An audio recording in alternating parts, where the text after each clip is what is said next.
राजा हत्याकांड में अब अहम पड़ाव आ चुका है, जब कत्ल जैसे इस संगीन गुनाह में राज और सोनम का साथ देने वाले 3 आरोपियों विशाल चौहान, आकाश राजपूत और आनंद कुर्मी को कोर्ट ने जज के सामने पेश किया गया तो आकाश और आनंद अपने पहले बयान से मुकर गए। आकाश और आनंद ने कोर्ट में बयान दिया कि जो कुछ भी किया सोनम और विशाल ने किया। उन दोनों ने ही राजा की हत्या कर उसे खाई में धक्का दिया। वे दोनों तो राजा से बहुत दूर खड़े थे और सोनम की सुरक्षा के लिए उसके साथ गए थे। आकाश और आनंद के इस बयान से मामले में नया ट्विस्ट आ गया है। इंदौर में जिस नाले में इंदौर पुलिस को पिस्तौल मिली है, वास्तव में उस पिस्तौल से राजा की हत्या हुई नहीं, क्योंकि राजा की हत्या तो एक दांव से की गई थी। लेकिन जब पुलिस ने सोनम और राज कुशवाहा को हिरासत में लेकर पूछताछ की तो उन्होंने बताया कि शुरुआती साजिश के तहत राजा को गोली मारी जानी थी। उसके लिए राज ने एक पिस्तौल खरीदी थी, लेकिन बाद में राजा को हनीमून के बहाने पहले गुवाहाटी फिर मेघालय ले जाने का प्लान बनाया। इसीलिए पिस्तौल से हत्या के प्लान को ड्रॉप करना पड़ा। अब सोनम और राज ने मिलकर डिसाइड किया कि अगर राजा की हत्या गुवाहाटी में की जानी है तो पहले से कोई धारदार हथियार क्यों खरीदेगा, फिर उससे राजा पर हमला होगा। और अगर राजा की हत्या मेघालय में करनी है, खुद सोनम खाई में धक्का देगी। और आखिर राजा की हत्या एक तेज धार हथियार से हो चुकी थी। पकड़े जाने के डर से वो पिस्तौल उन्होंने इंदौर के और प्लासिया के पास एक गंदे नाले में फेंक दी, जो सोनम के फ्लैट से लगभग 6 किलोमीटर दूर था, जहाँ वो हत्या के बाद ठहरी हुई थी। लेकिन सोनम जैसी निशानदेही पर नाले से पुलिस ने वो पिस्तौल भी बरामद कर ली।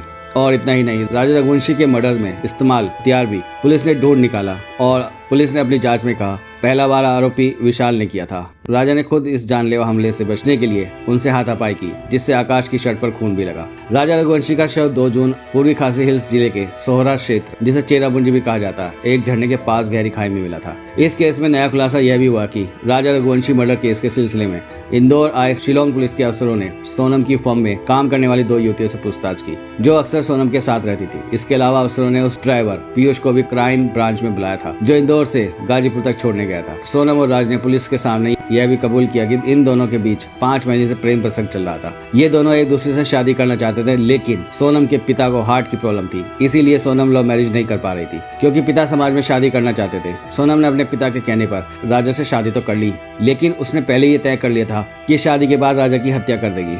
और उसने कहा कि राजा की हत्या के बाद मैं विधवा हो जाऊंगी, तब मेरे परिवार वाले भी हमारी शादी के लिए मान जाएंगे और तुम मुझसे शादी कर लेना। इसके बाद राजा और सोनम की 11 मई को शादी हुई। दोनों परिवार में खुशी का माहौल था, किसी को शक न हो। सोनम राजा के परिवार में अच्छे से घुल मिल गई। लेकिन 16 मई की सुपर कॉरिडोर के कैफे में राजा की हत्या की साजिश रची गई। प्रेमी राज ने दोस्त विशाल चौहान, आकाश राजपूत और आनंद कुर्मी को इस प्लान में शामिल किया और उसी रात 6 घंटे तक फोन पर सोनम की हत्या की पूरी योजना समझाई। कहा जाता है कि हत्या के पहले राजा ने आरोपियों को 50,000, एक कीपैड, एक एंड्रॉइड मोबाइल और नया सिम दिलवाया और ये सब चीजें आरोपियों ने सोनम को दे दी। इसी नंबर और फोन से सोनम शिलोंग जाने के बाद तीनों से संपर्क कर रही थी। सोनम ने 22 मई को राज को शिलोंग से निकलने की बात कही तो राज ने विशाल, आकाश और आनंद की टिकटें भी करा दी, लेकिन खुद जाने से मना कर दिया। राज इंदौर से इन तीनों को डायरेक्शन देता रहा। 23 मई की दोपहर को सोनम फोटोशूट के बहाने राजा को एक ऊंची पहाड़ी पर ले गई। आरोपी भी उनका पीछा कर रहे थे। आरोपियों ने अपने बयान में कहा कि पहाड़ी पर चढ़ाई बहुत थी और पीछा करने में वे भी बहुत थक गए थे। उन्होंने सोनम से कहा कि वे राजा को मार नहीं पाएंगे। इसके बाद सोनम ने कहा कि मैं तुम्हें 20 लाख रुपए दूंगी। इसके बाद आरोपी राजा को मारने के लिए तैयार हो गए। जब आरोपी राजा और सोनम के पास पहुंचे तब राजा को इस बात की बिल्कुल भी भनक नहीं थी। उनमें से एक आरोपी आकाश राजपूत उस दौरान एक दूसरी किराए की बाइक से वहां निगरानी कर रहा था।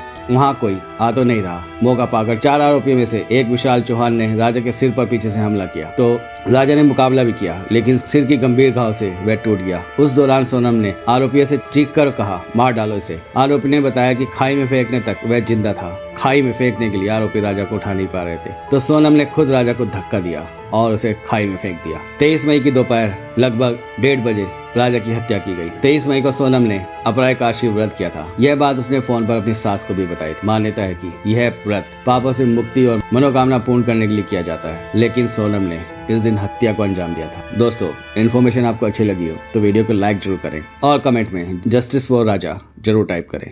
Thank you guys.